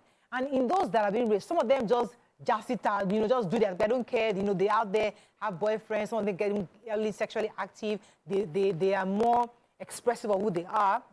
And then fast forward 10 years, the ones who are wife material, who are humble, they are still trying to find somebody today, in today's time, not our time, in today's time. And the ones who are out there, who've seen the world, who've traveled, and they are settled with somebody. They found one person, and they're fine. And then the conversation is like, okay, is it that we misled the wife materials? Because now they're wondering, nobody wants my kind. My kind that is also secretly wanting that kind. So my kind that I thought was raised like me, church boy like me, inside somewhere in his mind, no church boys he's admiring the shaprapra one. Church boys no so more. He's forced himself to marry me, the nice one. But in his heart he wants that one with those tendencies. What can we do? Because it's getting frustrating. I think it's because everybody is lying to themselves right from the beginning. They are faking it. The idea of, oh, this is a very good girl. The person has been told this is how you should behave so that you can get a man. A man, yeah. Like when they say, if you come, there was a pastor, controversial pastor that said, if you were a Beshe girl that comes to church and pretend that you are a church girl so that you can catch a church boy, don't worry. It is the Beshe boys too that came to church to find that you will meet yourselves in church because you cannot deceive the Beshe people. Yes, that you will jam yourself because that's another template where people will live their life and then they will now convert and be humble in church. So there's a lot of fakeness, there's a lot of false narrative, fake life around us. People that are forcing themselves to present to present this holier than thou, which is not from within them, but because they have been told this is how you should be. And men value honesty. So when they see you that you are all comported and all of that, but they can smell that deceit. And they see someone else that looks like I'm all crazy, but they can see the honesty. I'd rather take the crazy person that I know is honest than the one that is forming, but might come into the house and turn into something else when I bring her in. So I think that might be the issue because we think we can sustain that deception. If you are a good girl, you're not deceiving, you're just a naturally calm person. You find your own. You find that person. Okay, you're missing this combo. You're missing this brief. You're not getting this brief. The brief is you're a good girl. You're not faking it. This is who you are. You obey the rules. You go to church 3 times a week, 4 times a week. You go to work, you come back, you don't go to clubs. Hey, good girl. You don't need mommy, house, work, mommy house, like that. You have How will you not meet the person? So the point, because usually either referral, you meet them at a good Christian party in church, events, or maybe somebody, you go by the rules. You now finally realize that your girlfriend, who is out there doing stuff, is the one that was able to meet this guy, and you are still there doing the right thing. So the question is, this is our answer that we have raised to be a good girl. Should we turn her bad to be able to settle? Because that's her desire. Not every woman wants to settle down, but this one, her desire is to settle down. Should we tell auntie, drop this thing and just go and clean up your skin, do this, do and buy 20-inch long hair? I mean, what are we telling her? What are we doing? How do we re-raise or help this young lady? I think we should allow people to be themselves, and we should give grace to the people who are not like us, so that we don't have some of these issues. Now, I've realized that sometimes there's what is, I would call, seen to be a wife material and an actual wife material. Yeah. Now, the actual wife material could be in the package of the randy girl out there. She hangs out, she does clubbing. But when she meets her man, she knows how to take care of her man. She pays attention to the man's needs. The man is falling head over heels because she knows how to give that respect. She's a good cook. She is clean. She handles the home. They are the ones that get the husband faster. But the seem-to-be wife material, who all her life just knows, I go to church, I come back. Sometimes when you hear, I have a lot of young people close to my age that are not married around me. When you hear the conversations they have, they are quite rude, the ones I know. And I'm like, even me as as I am, I have never spoken to my husband like this. They're quite rude. They are quite, their character is quite brash and mean and more authoritative, like I have to be in control of everything. Men don't like that. You need to give men space to be needed. You need to give men space to play the hero. They want to do everything a certain way and insist on it. Men will run away. Now, you see those girls outside who are doing, I am all here, I am all that, and all that. When they come to their men, they are homely. They pay attention. And so they get the husbands. And then we sit down and say, but I've served God how many years? I've done this. I'm a good girl. I go to church. They see me. I'm only this, that. Pause. No, you're not checking the box. Busy pause. We have to unpack this. This is the heavy stuff you're saying. No. Let me tell you why it's heavy. Because a young girl who we've not allowed to have a boyfriend, we've not allowed to do sleepovers, we've just really kept her shielded. She doesn't know what's going on out there. She knows her boyfriend, she's dreaming of her date, her first kiss and everything, but she's really just waiting for that guy to come, marry her when she's, Night and shining and then, the night and shining, I'm out to come and marry her, and then she gets married. But what we are seeing now, today, is that that doesn't make you wife material. It doesn't. That shielded atmosphere you have that was created for you does not necessarily make you a wife material, because a wife material is beyond being a good girl. It's knowing how to take care of the man and do the things in different ways. Something. So how do we help this? Amaka, So let me jump in here. Let me start with the joke of, I bet, which ministry came up with this data statistics that we are running with? So for me, let me start with that joke, right? Because all these things we are saying are assumptions. Because 2024 has been a year packed with love, relationship, marriage that's been happening. So let's work with whoever came up with it. Now, all running on our streets. Calm down. Be coming down. No, even godly people, I see them. Even the people. So I don't know who's coming up with these statistics, but let's one thing I want us to talk about first of all is the tools available to us now that's widened and broadened our spectrum in finding different things. Before, men were like in the smaller. Their choices were a bit restrictive, right? Where you have to go out or, church or events, whatever, to see or to find, right?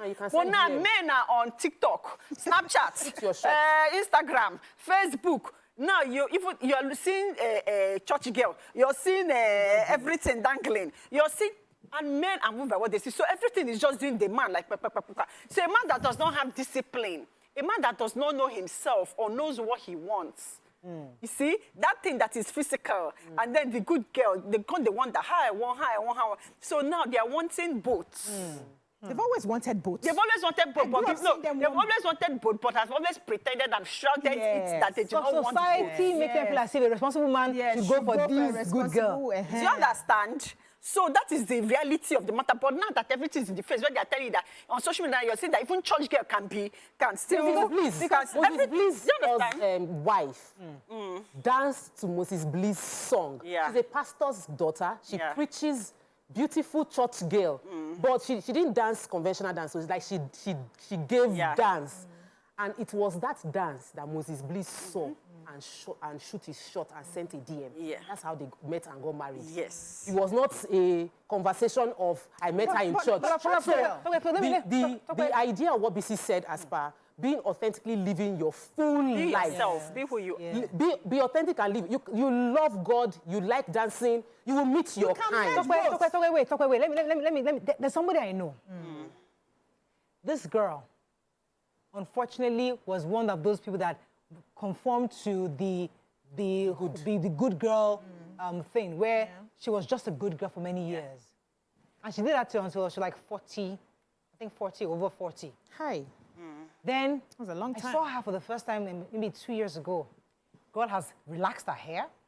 But because she used to do natural hair, I see she has never done, and she used to, she was one of the proper, deeper life looking ish person. She had relaxed her hair. She was wearing a weave. I saw her dressed in a very, very worldly way. And I go, Sister Lagbaja, long time. How are you doing? Are you looking really, really good? It's now like when she was 42. She now realized that this my behavior, Mommy Gio behavior, is not working. Let me switch. You know this girl has gotten married. After switching. This year. This year, she married. Yeah. So maybe she's 44 this year. We are missing the point, which is, it's not about how you present yourself. It's about who you are. We train children to present themselves in that holy way. It's about who you are. It's about who you want to become. It's about owning your space. And that is what a man will see and say is Tope that I like, because she's authentic. Tope can be in church, be godly. We all grew up in church here. Know the scriptures front and back to front, and everything, be respectful to our parents, and also have lively personality, and also be able to hold conversation. And your guy is talking to you and he's like, you're so wise, how old are you again, right? You can have all of that. Now, where we pay attention is look a certain way, dress a certain way, cover yourself a certain way. We are not paying, don't laugh too much. We're not paying attention to, do you have a healthy self-esteem? Do you have that confidence? Can you walk in your space? Can you own your space? Can you have conversations? Can you hold the room? Can you walk in and everybody's asking, who is this girl? Can you do that? You're not meant to be walking in and they'll be saying, who is the girl? No, you're not getting what I'm saying. The church girl is not taught to walk in and own the room. That is where the problem is. She's meant to walk in and nobody will see you. That is where the problem is. So you realize after 40 that I have to be seen.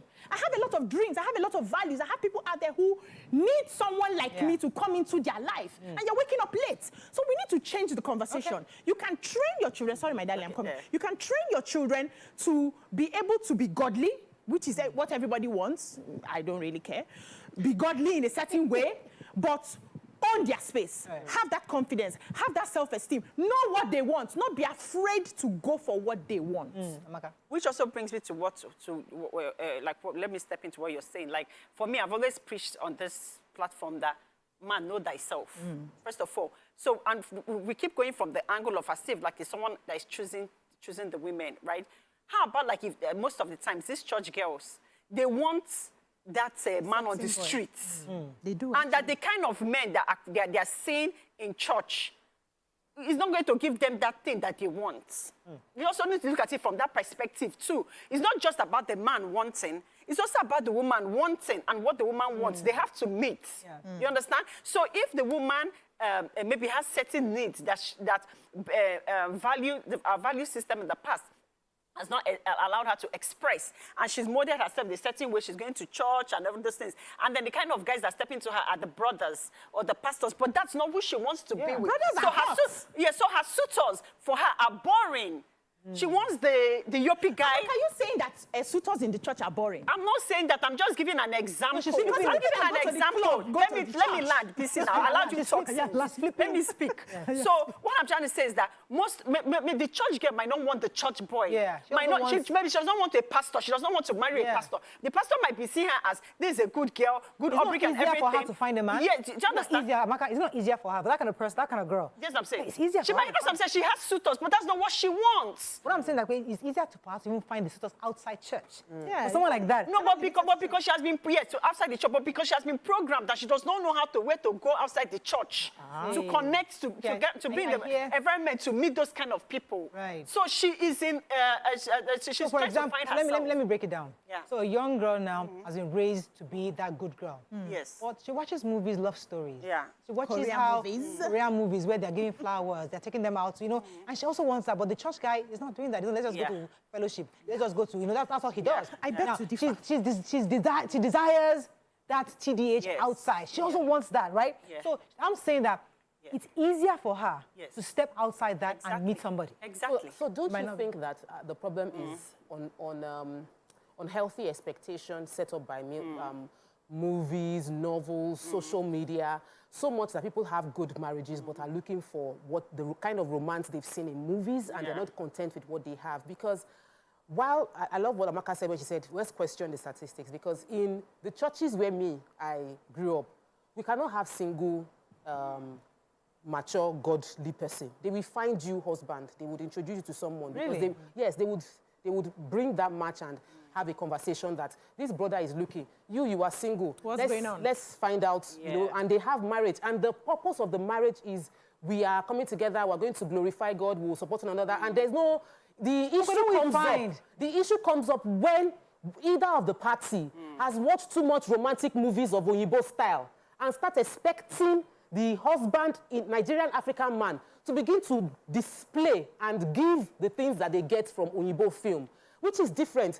It also brings dissatisfaction in dating, because here you are, you met a Nigerian man and you're expecting he will bring you flowers, take you to high-end restaurant. What is wrong with that? I was dating. Wait, me and my husband toured all the Amala joints of Lagos. And it was okay. I did not expect that he will carry me to high-end, maybe because I don't watch a lot of Netflix and Orishirishi. So Amala was good. Oh, let's go to Amala Shita. Oh, let's go to Amala White House. Let's go to Amala. We're sampling out different. I didn't necessarily like Amala, but it was a case of this is the person that I am in a relationship with, and this is his idea of hangout. So if I now choose to start looking at that hangout as beneath me, or it's not romantic because it is Amala, then I will lose that opportunity to have an amazing relationship, and then I'll be sitting on the shelf for a very long time. We need to discuss this difference. Okay, I like where you've taken us to. Yes, please. That's a conversation worthy to have, because there are lots of women in that situation. Okay, when I married you, I was okay with Amala joints. Now, I want to go to Korean. I want to go to Taiwan. I want to have evolved. Yeah. You are still in the Amala joint. I have gone to China. I want to go. And society today is going to be questioning that woman for saying she wants something different. So, must she be tied to the Amala joint relationship for the rest of her life? Because in 2024, we're saying that we are changing. Women are changing. We're saying that we don't have our mothers would have stayed with the Amala joint, even though every other person has moved on. We want Chinese. This woman is saying, no, I want Chinese. I'm done. So the question. Sorry. Wait. Two of you hold on. I have a caller. Good morning, Jibola. You're live. Thanks for calling. I'm good. Jibola, are you there? Yes, I'm here. You're live. Go ahead, please. Yeah, you see, this topic you brought this morning just brought back with very personal memory. This we have this process of mine. It was everywhere in the campus, Edite Club, Futara.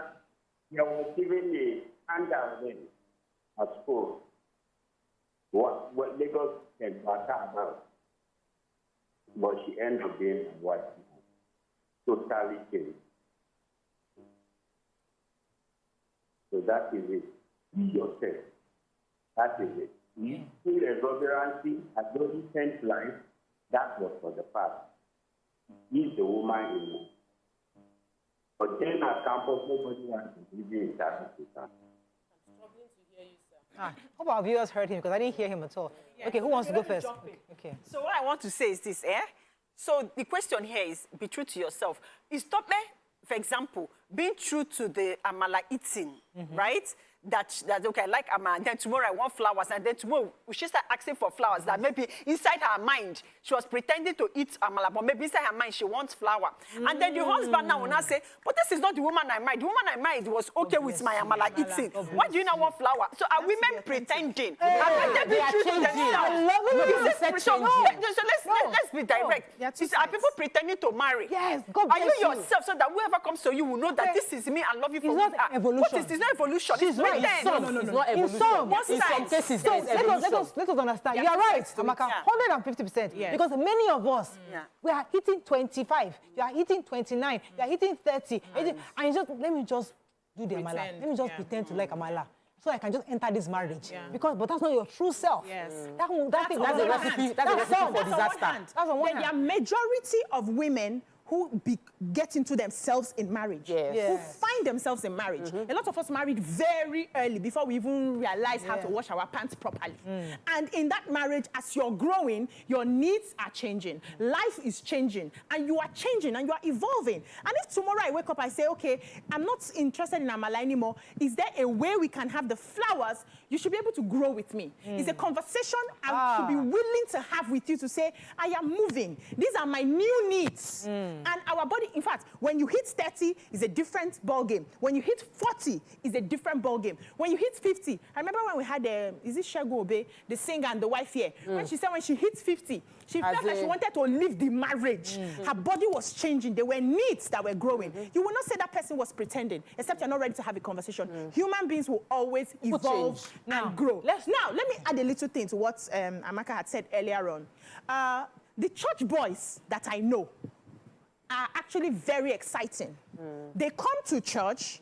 They are the same people that go to the clubs. Some. No, I'm not talking about people that live in the club.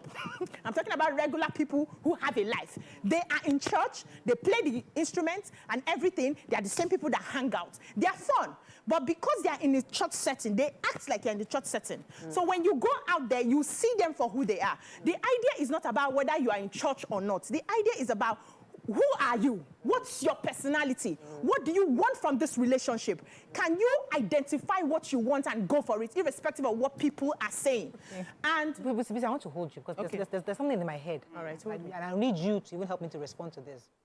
So a woman did amala, right? Now she has evolved. This woman who wants to bust out because she has evolved to something and said, I'm done with this marriage. Okay, I lied. Let me admit, I lied that I like amala. Okay. I never liked amala. Now I'm in my 40s. I like Korean. Now, she's advised to stay, regardless, and just manage it. The reason is because people will tell her that in the next 20 years, you'll be 60 and 70 years old, no? No, you will not have you don't have those desires anymore. Korean, no, amalao, everything will not be nothing. The only thing that will sustain you when you're 70 is friendship and companionship. So hold this your desire, suppress it, and manage it. Because when you are 70, that's why when our mothers are celebrating 50 years of marriage, they forget a 20-year gap of frustration. Yeah. They suppress it. They remove the 20 years gap. They don't share. Yeah. They suppress it because, hey, my children are now living, they are married, So I feel fulfilled and successful. Now that they are smiling, are we supposed to therefore overlook that gap of, okay, they didn't really have a fulfilling life? So my question to you, BC, is that what advice are we giving to women? If you get to that point where you say, I don't want amala anymore, should you suppress it? That's about compromise. No. That's about compromise. Do you, when you're done. The idea is, can I respond, please? The idea is not to suppress it. The idea is to have a conversation with your partner, to say, this is the new leaf that I am turning, and find a way to understand each other. You may not have to turn the leaf 60 leaves. You may have to turn a little, and your partner meets you halfway. Like you rightly said, it's compromise. The problem is where you now have a partner who refuses to compromise. That's where the problem is. A lot of women don't want to wake up and leave their homes. Most women that I know want to be married till forever. But then you now have a strong-headed, coconut-head partner who says, this is the way my forefathers were, this is how it's going to be forever and ever and ever. And the woman gets to a point where she says, I can't deal with this anymore. The people who have been able to go above are people who have partners who now understand, okay, how can we make a little adjustment? No, don't go too far. How can we give you a little... Come to your Magala, go back. How can we give you small? Listen, go back to that person. Yeah. That person who is frustrated and has the coconut. Yes, coconut. What should that person do? Okay, so if you cannot find a way to change your partner to your side, either of two things. It's either you manage it, which is what our parents have been begging us, or you walk away. Now, if you walk away and you're now 70, you now start feeling regret because you don't have a companion anymore. You can live till, I'm so sorry. And let me just, I'll make it very short. You can live till 70 thinking that you will have a relationship till 70, and God forbid, from 60 the man packs up. Oh, what would you do? From 60 you are nursing and wiping bomb till you're 70. So we don't know what the future holds. In this moment, I want to live this moment and be happy, fulfilled. And if it will not make me happy and fulfilled, and I've done everything humanly possible, that is when you consider option of checking. Okay, so we need to understand that both parties evolve in life and in relationships. It's not just the woman, right? And then we need to understand that people don't catch up at the same time and same frequency. So where there's love and there's patience and understanding, you can, like she said, talk, keep communicating, go for counseling to be able to catch up with one another.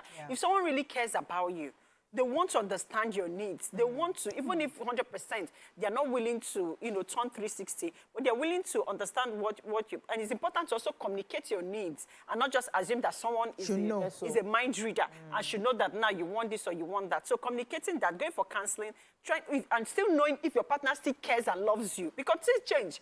Because some people will still be in that marriage and the love is dead. And so if someone doesn't care about you, they're not willing to move an inch to meet you. But if someone still cares about you, they still try to understand this person, whether this man or woman, and then let me take trying to wait. A few comments. It says, unfortunately, this from Mr. Gbenga Ademujimi. He says that, unfortunately, many ladies, though they know men, I didn't get that part. Over 70% of them don't know what we look for. Every man wants a self-discovered woman, respectful follow-up, but who can step into the office of the CEO when needed. The day I saw my wife, I knew this is her and no waste of time. 2 decades running without any marital migraine. This is unlocking the lock. Well done. Thank you. Any other comments? Okay, so somebody said on YouTube, somebody said marriage is overplayed in our lives. There are many marriages not happy, just coping. That's quite true. So go ahead. Yes, Josh Winnie says, are there always something? Are there not always something to suppress in a relationship that is lasting longer? I think compromise means you're suppressing some of the things you want because you want to make it work. Make it work. Or make it look like it's working. No, make it work. That's another aspect. Even for it to work, you would need to, but state the things you are sacrificing. Like, I'm making this specifically for... Engineer Tijani sent me something. Usually when Engineer Tijani sent me something, he sent me long... This time it is very short. So he complained to me. Mariah, I'm sorry, I'm always sending you long comments. So now he sent me one sentence. It's too short. You like your long ones. This one is too short. Hello, Mariah. Women who are struggling to have a partner despite being wife material is because the men who are husband material are scarce nowadays. Is that true? Yeah. Yeah, I agree. Really? Yes. Men? I don't think so. I think a lot of men who are husband material. Husband materials. A lot of men at the age of women that are ready do not have the finances to approach. We don't need finances now. And they don't know. They don't know. Material is I have a lot of young guys around me. Many of them, I'm pushing them that, you have a relationship, make the move, or you don't even have a relationship, make the move. Many of them will be like, I don't have enough money. Before you rent a house in Nigeria, before you buy a car, which will get you without, like the people that can, the good boys, the good guys out there do not have the resources to maintain the relationship girls of nowadays want. Majority of the cases. So even maintain basic relationships. Yes. Many girls I know are not wanting too much.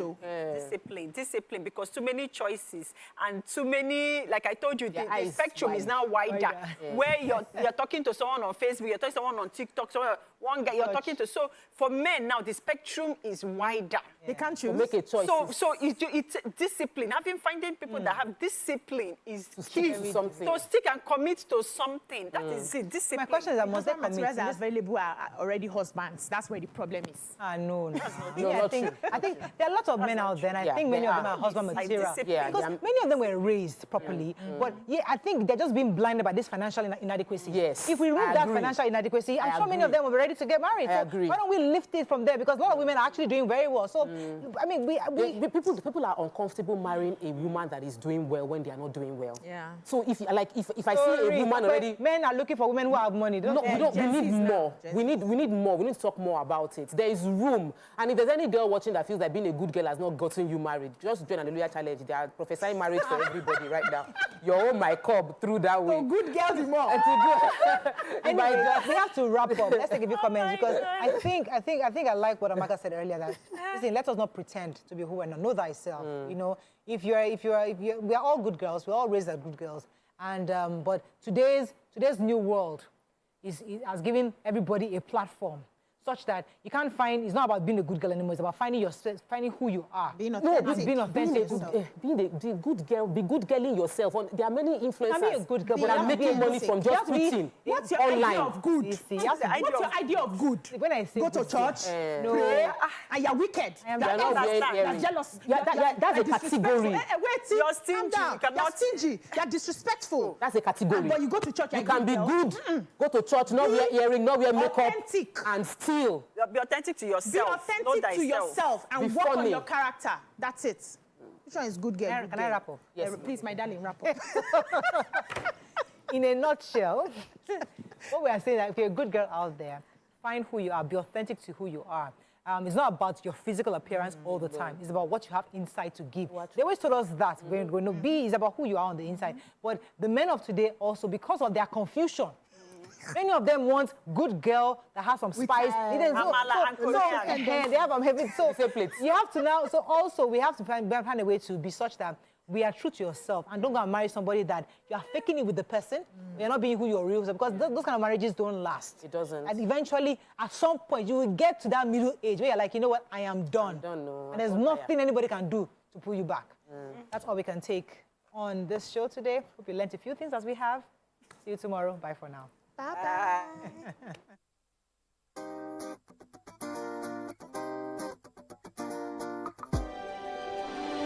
TVC Communications, Nigeria's leading